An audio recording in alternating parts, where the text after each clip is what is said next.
ओम गणेशाय नमः। नमस्कार, मैं अविनाश सिंह। आज हम बात करेंगे राहु महाराज के सप्तम भाव के फल के विषय में। यदि सप्तम भाव में आपके राहु महाराज बैठे हो तो जातक हो या जातिका उसके जीवन में क्या प्रभाव होगा। राहु महाराज छलावे के देवता हैं। इनके पास सिक्स सेंस बहुत तेज है। राहु जिस जातक की कुंडली में बलवान होते हैं वैसा जातक जो होता है बहुत ही सिक्स सेंस का उपयोग बहुत करता है। केतु के साथ भी ऐसा है, लेकिन केतु वाले भी एक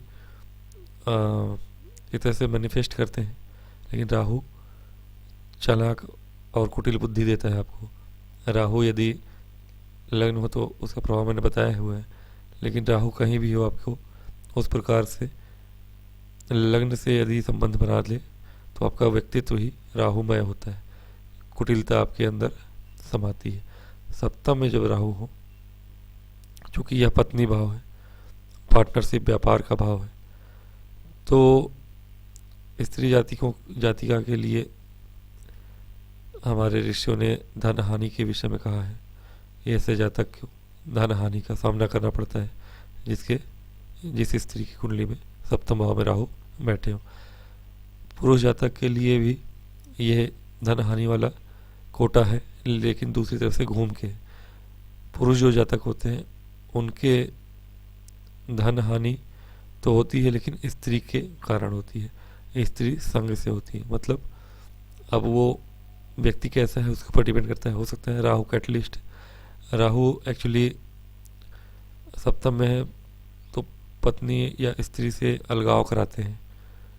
बहुत हद तक ऐसा होता है। यदि शुभ ग्रहों की दृष्टि या राशि ये अच्छी ना हो, यहाँ पे शुभ राशि ना हो, शुभ ग्रहों की दृष्टि ना हो, तो अलगाव करा ही देते हैं राहु।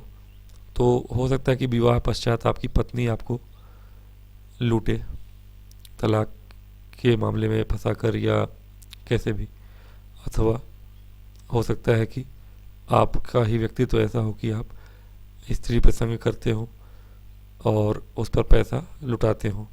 ये दोनों ही कारण हैं। जातक हो पुरुष तो धन हानि के, जाति का है तो उसके भी धन हानि के संयोग योग बनते हैं सप्तम भाव में। और इसके अतिरिक्त अगर देखें तो ऐसे जातक जो होते हैं जिनके राहु सप्तम भाव में बैठे हो, हालांकि होते तो स्वतंत्र विचार वाले हैं, स्वतंत्र विचार वाले होते हैं, लेकिन अल्प बुद्धि वाले भी होते हैं। हालांकि राहु लग्न में हो तो कुटिल होते हैं, लेकिन यहाँ से लग्न को देखते हैं हमारे ऋषियों का मानना है कि ऐसे जातक जो होते हैं अल्प बुद्धि वाले होते हैं, अल्प बुद्धि वाले होते हैं। और धन हानि तो इसी तरह होती है। स्त्री से बिलगाव होता है या स्त्री जाति का निधन होता है, इसलिए ऐसे जातक जो होता है आमतौर पे स्त्री विहीन ही होते हैं या विधुर कहते, स्त्री इनकी विधुर होते हैं। ऐसे जातक जो होते हैं पूर्व जन्म में ऐसा माना जाता था कि सप्तम में राहु है तो स्त्री उसकी पत्नी की मृत्यु हो जाती है और जातक जो है विधुर हो जाते हैं।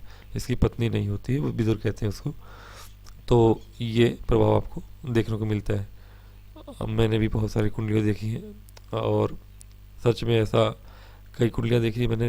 राहु शनि महाराज के लिए मैंने बताया था कि शनि यहाँ हो तो विवाह तोड़ते नहीं हैं, करा देते हैं, लेट कराते हैं, लेकिन राहु जल्दी कराते हैं विवाह, जल्दी विवाह कराते हैं। राहु सप्तम में है तो विवाह आपका जल्दी हो जाता है, लेकिन अगर महादशा नहीं चल रहा हो राहु का तो चल भी राहु की वजह से जल्दी विवाह होता है, लेकिन आपके छूट जाते हैं। देखिए कोई भी पाप ग्रह जहाँ बैठा हो ना उससे, या क्रूर ग्रह जहाँ बैठा हो उससे आपको ये अंदाज़ा लगाना चाहिए कि वह भाव आपका पूर्व जन्म से पीड़ित है। जैसे द्वितीय और अष्टम के लिए हम देखते हैं, द्वितीय भाव और अष्टम भाव आपके पूर्व जन्म से को दिखाता है। यदि इन दोनों में आपके शुभ ग्रह बैठे हों तो ये समझना चाहिए कि आपने और आपके पूर्वजों ने आपको आशीर्वाद दिया है। लेकिन यहाँ दोनों क्रूर ग्रह बैठे हों तो आपको आशीर्वाद नहीं मिला है, आप कुछ ना कुछ पाप करके आए हैं, उसका भुगतान करना पड़ेगा। उसी प्रकार सप्तम भाव में या क्रूर ग्रह जहाँ भी बैठे हों आपके जीवन में, उस क्षेत्र से आपका पूर्व जन्म जुड़ा होता है। कि वहाँ कठिनाई आने वाली है आपको, ये आपको याद रखना चाहिए। एक और चीज़ है कि राहु अगर सप्तम भाव में है, इनकी दृष्टि आपकी पड़ती है यहाँ पे 1 2 3 4 5, तो लाभ भाव पे एक दृष्टि पड़ती है आपकी, ठीक है। तो ऐसा जातक जो होता है पार्टनरशिप इसकी नहीं चलती, ठीक है।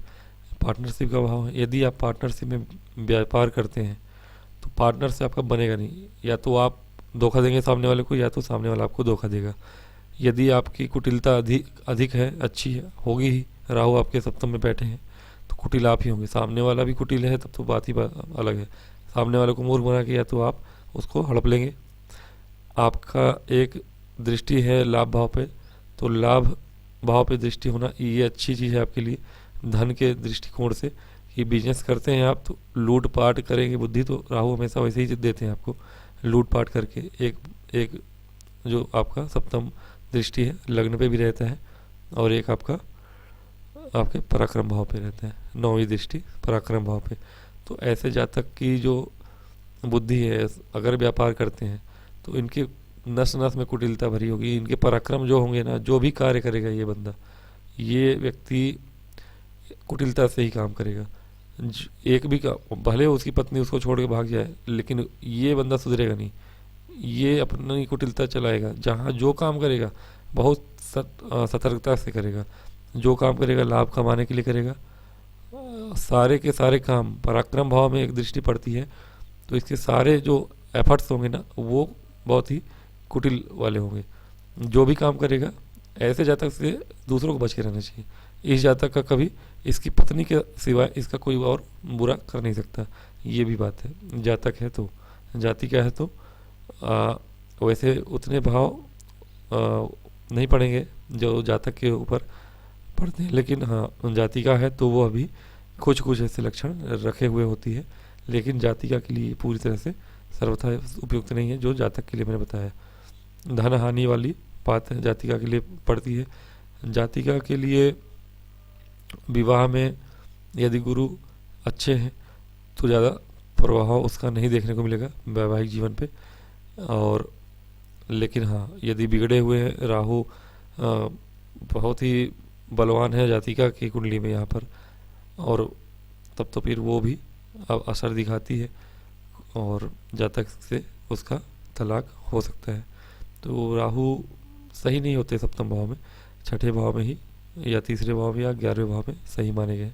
9वें 10वें में भी ठीक है, लेकिन हाँ सप्तम भाव में कदाचित सही नहीं है। तो ये है आपका राहु का फल सप्तम भाव में।